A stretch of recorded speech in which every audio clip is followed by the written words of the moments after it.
di Arianna, di questo bidone, cassonetto tecnologico, che potrebbe rappresentare qualcosa di molto importante, perché permetterebbe anche all'ente pubblico di rivedere le questioni nei contratti di prestazione, e per esempio non stabilire che la raccolta viene fatta ogni tot giorni, ma ogni tot riempimento. Infatti, e questo sarebbe di questi tempi un altro risparmio molto importante.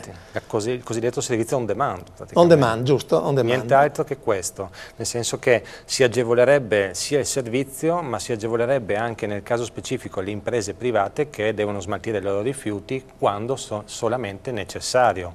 Quindi vuol dire non più contratti fissati per una raccolta programmata di 2 o 3 volte alla settimana, ma bensì quando, ad esempio, il cassonetto di qualsiasi tipo di dimensione stiamo parlando si riempie totalmente e può essere quindi raccolto.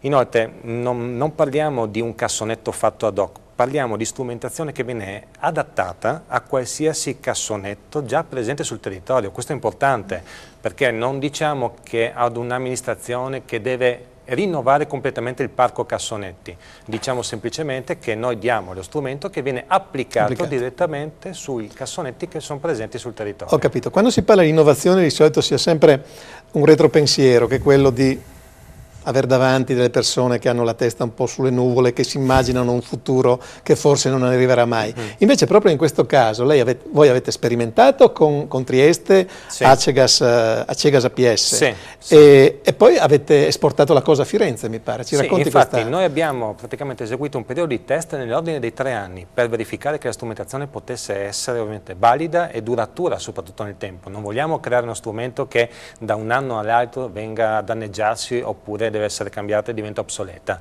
A quel punto abbiamo attivato, su richiesta dell'amministrazione di Firenze, un test, una sperimentazione anche nel centro storico, che ha funzionato, che ha dato dei risultati, e lì si parlava di cassonetti interratti, quindi un'altra tipologia di cassonetto al quale è stata applicata la nostra tecnologia Arianna. Ho capito. Concludiamo lo spottone per Arianna parlando della possibilità dell'applicazione di questo tipo di tecnologia, di questo tipo di invenzione nelle aree più periferiche, la montagna infatti, per esempio, no? Infatti ci sono zone che ovviamente sono difficilmente servibili da servizi di questo genere, nel senso ci sono camion che devono fare chilometri prima di raggiungere un cassonetto che è allocato in un comune molto impervio geograficamente.